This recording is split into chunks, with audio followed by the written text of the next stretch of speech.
Before we begin this video, I wanted to give a shout out to my boy Dress to Kill Tay. Follow him at YouTube. I'm gonna put a link up so y'all can check out his videos.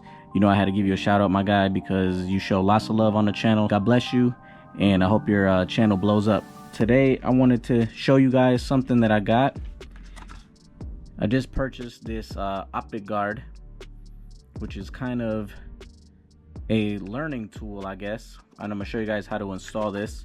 Now, I'm not sponsored by these guys. I don't make any money off of them or nothing like that, but I really do like this idea and this product.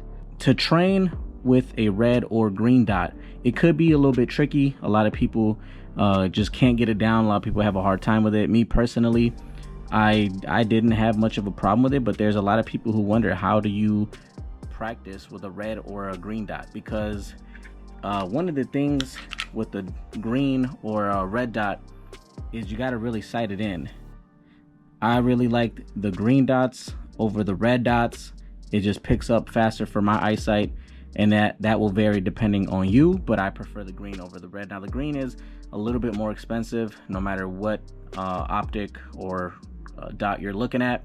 Green is typically a little bit more pricey, not by too much, but today we're going to be looking at the Holosun. I got the 507K green X2 on my MC9, so that's what we're going to be checking out. Now, when you're looking down at your point of view with this, that's basically what you're looking at, right? Is you're going to aim that dot, whether it's green or red, at your target.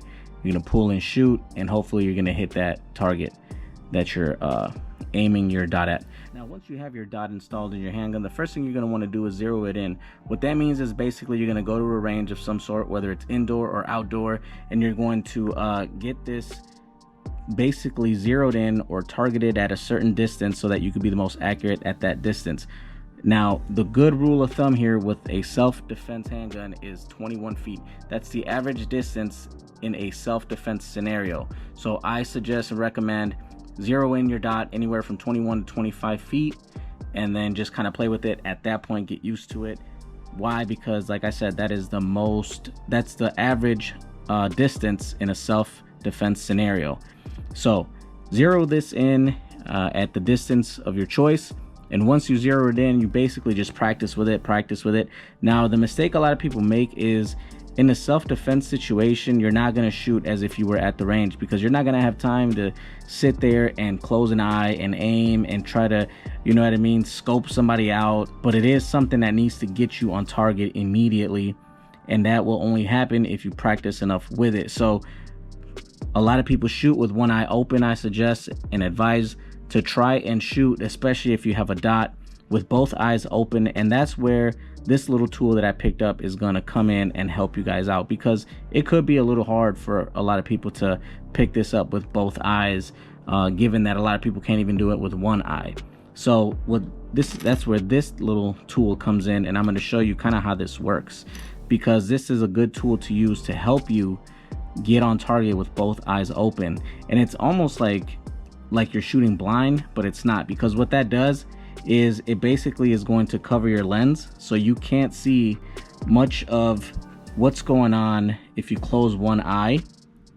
You know, if you try to close one eye and aim, you're not going to see where you're aiming at. Like, for example, if I have this piece of paper and I want to aim right there, now if I cover my lens and I go to aim, well, you don't know where it's at, do you? So what this is going to do is it's basically going to cover that and help you use both eyes to get it right on that target, and it helps a ton. So in the kit, you basically just get the protective cover, and then you get the lens cover here. You can buy them separate, but in order to use the lens cover, you have to have the protective cover. This cost me about $25. I did find a coupon for, I think it was like 10% off, and that saved me a little bit of money. But let me show you guys how this works. You basically just find where it says face up on, or face in, which would be this way, sorry. So you put that in there like that, and then I start at this little strip in the back, the little thin strip, because it's supposed to go between your irons and your dot. It's not supposed to be bulging out of here, it's supposed to be right in there, and it's that easy just to install it, you guys. So all right, now once you have that, you look back in here, It's exactly how I mentioned. You see, it's completely blacked out.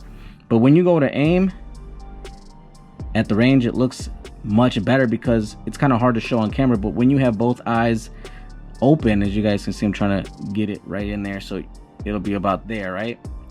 And when you shoot, you'll see what you're shooting at on paper with both eyes open, and that'll help you. So when you remove the cover, it'll help you automatically adjust you to having both eyes open, because you'll be used to it, because you'll have to use both eyes open in order to see what you're shooting at, because you want to focus on the target when you're at the range, not the dot. And a lot of people focus on the dot and not the target. But when you're in a self-defense situation, you're not going to focus at where your dot is at. You're going to focus on where your target's at, and that's where your dot should be, if that makes sense. So this is a real inexpensive investment that I made that has helped me tremendously, and I'm recommending so that you guys also have success in shooting with your new dot if you're having issues as far as getting on target with it. So again, just zero it in at about 21 to 25 feet, and then you know, you could use this. A lot of people use tape. You could put some tape on your screen if you don't want to, or on your glass if you don't want to spend 25 on this. But in my opinion, this is worth it. I really like it. It's a nice, useful tool, and it is optic specific, so you can't like put this on a whole different type of optic. You know, it has to go on the 407 or 507 series, but you could buy it for the EPS. You could buy it for, you know, Trigicon. You could buy it for Vortex, whatever you got. I'll put a link up for their website. But again, I'm working on hopefully getting you guys some sort of discount, some sort of deal. I did reach out to these guys to see if they're willing to work with me, but I haven't heard nothing yet.